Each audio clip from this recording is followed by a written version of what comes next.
Hello guys, and welcome back to my channel. Guys, in this video, Dr. Oguname from Edo State, he lives in Germany. He have something to say. He's asked a question and said, what is the difference between a traditional priest, juju priest, and a pastor? Then he went further to explain that who is a pastor and who is a juju traditional priest. Guys, without wasting your time, I will just let you guys watch the video yourself and hear what he said in this video. If you're first time coming across my video, guys, don't forget to like, don't forget to share, don't forget to subscribe to stay connected to this channel. I greet you with peace and I greet you with love. This is Dr. And I title this topic as, what is the difference between a pastor and a traditional chief priest? What is the simple difference between a pastor and a traditional chief priest? Listen to me with your open hearts so you can learn something new today.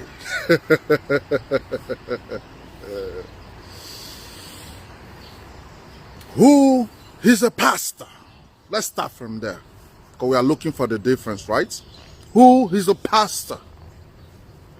This is a man who believes a deity or a god has called him, and his knowledge base is being guided by a book which he believes is a holy book. And this book is what guides him through the principle of this deity.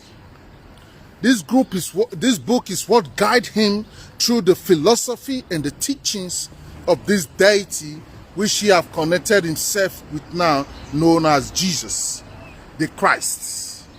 Jesus, the Christ, you have to know Jesus is a name and Christ is a title.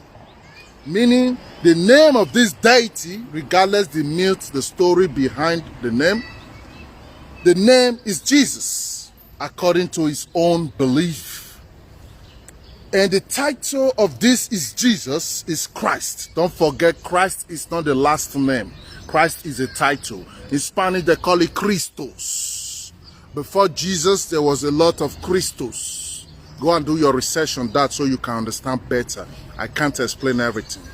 Okay, is Jesus the Christos, meaning he was a Jesus, born from Nazareth, and then later he had the title known as Christus, meaning he elevated to that point.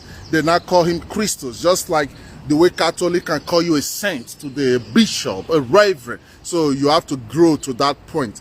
Fine, cool, fine. So now this pastor went to a theology school. This theology school, they teach him the doctrines of this book, the way this deity, which he knows as Jesus, function, and what he stands for, and what he represents, and how he will follow the paths, and how he can also lead people to follow that path. That made him a pastor. I'm talking about a certified pastor who has certificates. After your theology school, you graduate. You graduate. If you are lucky, you have somebody who supports you with money, and you open your ministry. But if you are the type who don't really have those financial supports, then you start from helping somebody to build their ministry. From there, they will now also help you to set up your own ministry. It's like you are learning apprentice. Just like go to university, then now you have to learn practical. Good, fine. Now we know the process. So at the end, that make you pastor. So which means now, the more you connect to that doctrine of that book, the more you connect to that teaching of that Jesus the Christos, the more you believe, you are in line with what you believe, and the more you are in possession of that power which you believe that deity, Jesus now in this case, carry. Fine. Okay. Let's leave it like that. Now we know who a pastor is. Let's go to a babalawo or a chief priest. Who is a babalawo or who is a chief priest? Let me be using the word that is sweet in the ear. When you are hearing this explanation now, take away all those demonization programs that you have downloaded in your head about what I'm about to say. Just listen with a open heart. So who is this chief priest, traditional chief priest? This is an individual who don't need to go to any school, who don't need to believe in any book. As he is born, the deity follow him to life.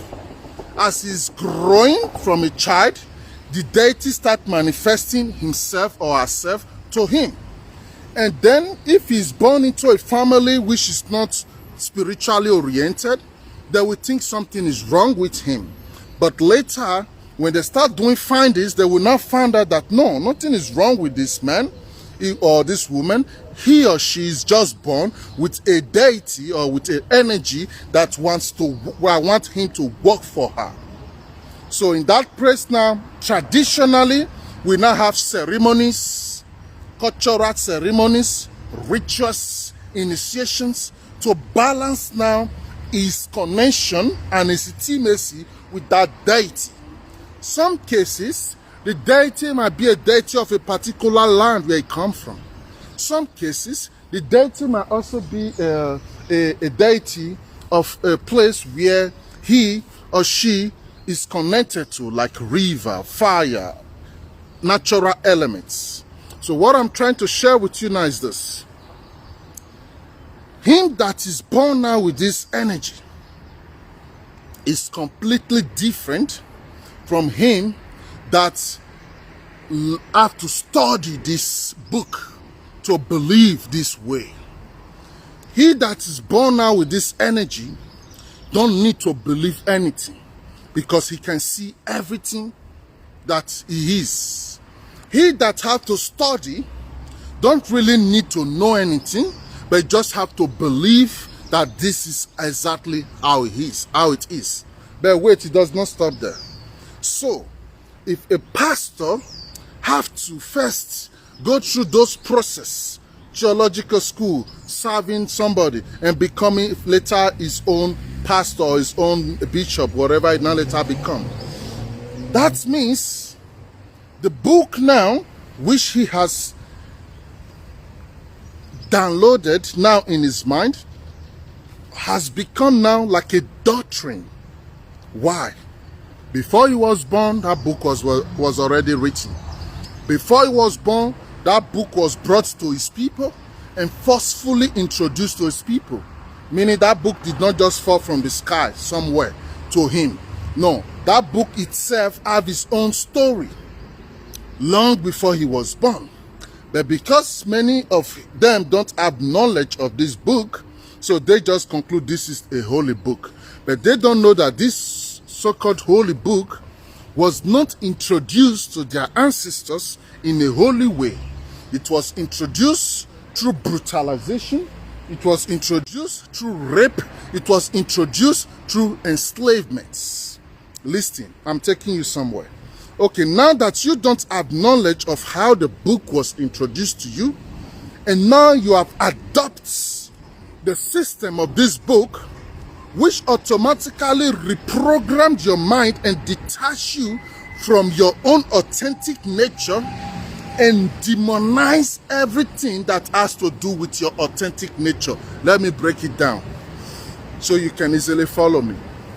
Okay, now you believe in a book, and this book you believe on now was introduced by a slave master to you. This book was introduced to you by a slave master. Okay, the slave master that introduced it to your ancestors, he never have intention of giving you knowledge. His own intention was for you to detach from the energy around your society, around your environment, around that space which you were born, so you can adopt now this new doctrine and follow this new paradigm of viewing life, because it becomes now like a program, installed program to control and position you on how, please don't call me now please, an installed program to control you on how you think and how you see life. Okay, for that traditional chief priest, is the only book he needed to learn was the nature herself. Why? Now that he is connected now to those energy in his land, those energy now are the one to take him into the forest, show him leaves, show him herbs, show him roots that he can use to solve one or two problems that is going on around his environments.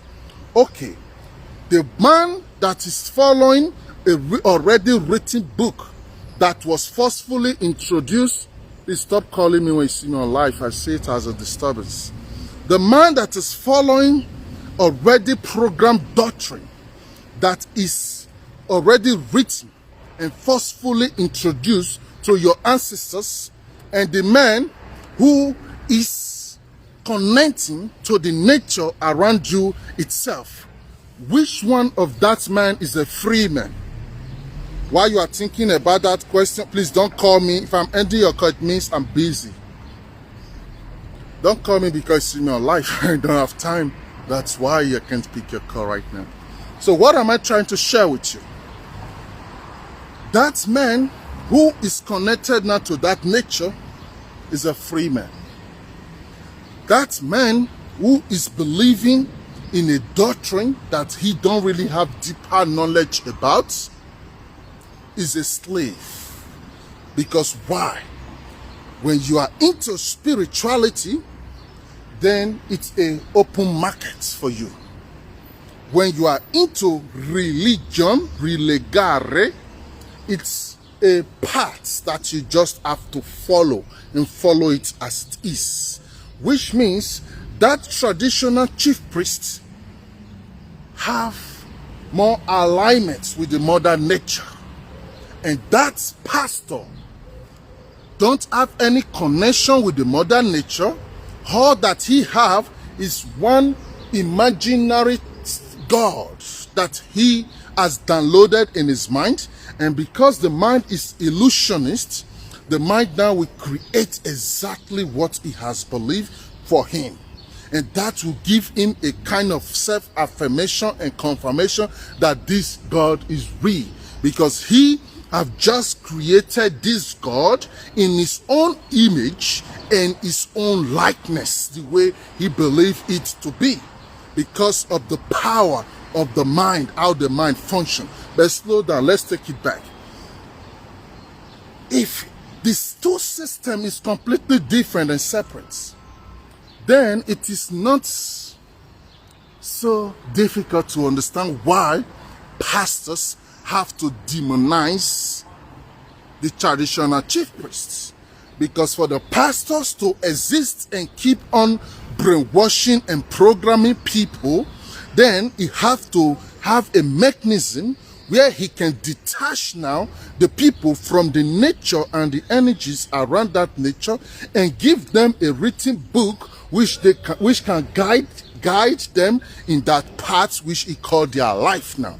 So when you see a pastor standing on top of his altar saying your ancestors are demons, saying your cultures are primitive, saying the things your ancestors did are things that is backward, then don't let it so difficult for you to understand the fact that what he is doing is to protect his own ignorance and reaffirm his own self that he is on the right path. He's not really teaching you. He's just helping himself to be more secure with his own lie. So, let's go back to the question again. What is the difference between a pastor and a traditional chief priest? So now, to give you the straight answer, The simple difference is a pastor is living in a lie which he had no option to believe. And a traditional chief priest is just existing with the energy that is present around his nature, around him. He don't have judgments. He don't have condemnation. He accepts the energy the way it is and tap into the energy the way it comes. But for a pastor, he have to judge. For a pastor, he have to condemn, because anything that now goes out of that line which he has programmed himself to follow, he have to condemn it. So that's why you will hear them saying, don't go to your village people are bad people. Don't connect with your ancestors are demons. Don't do this because this is that. Because why? He has been programmed now that all angels must be white. So when you now see an angel, a woman with black feather, black skin, you will not call her a witch, because somebody has downloaded lies in your head to make you hate yourself. So we can also answer the question again that a pastor is someone who is breeding people to hate themselves and their true nature. While traditional chief priest is someone who is helping people to connect to their true nature around them. But we can still flip it around again, because why? If traditional chief priest is working for you, the first thing he do when he check an oracle for you is to know the type of energy that come with you to life. And then he will not consult this energy to know what type of rituals or sacrifice we can do to balance this energy with you, so that they can also guide you and support you on this journey. But if a pastor wants to work for you, his first mission is to make sure he deliver and disconnect you from those energies that come with you to life, and make you believe that the Spirit of Jesus is the only thing that can set you free. So ask yourself again, why will God, as the pastor, think and believe? Why will he create you with those energies if you really have to run from it? And ask yourself, how long will you keep on running from your true nature? How long will you keep on allowing pastors to disconnect you from your own truths? How long? This is a question you will take with you. But from the aspect of traditional chief priest, he don't demonize those energy that come with you. What he do is, if that energy is an energy that will not favor you, then there is rituals and ceremony to set that energy free from you. And does not mean now that he's disconnecting you, he's making peace and dialogue. And that's where you become in charge of your own demons. Yes. So it's good to understand these things. Where you don't understand and you just see yourself in the church, everything you hear is, your tradition is bad, your this thing is bad, your this thing is bad.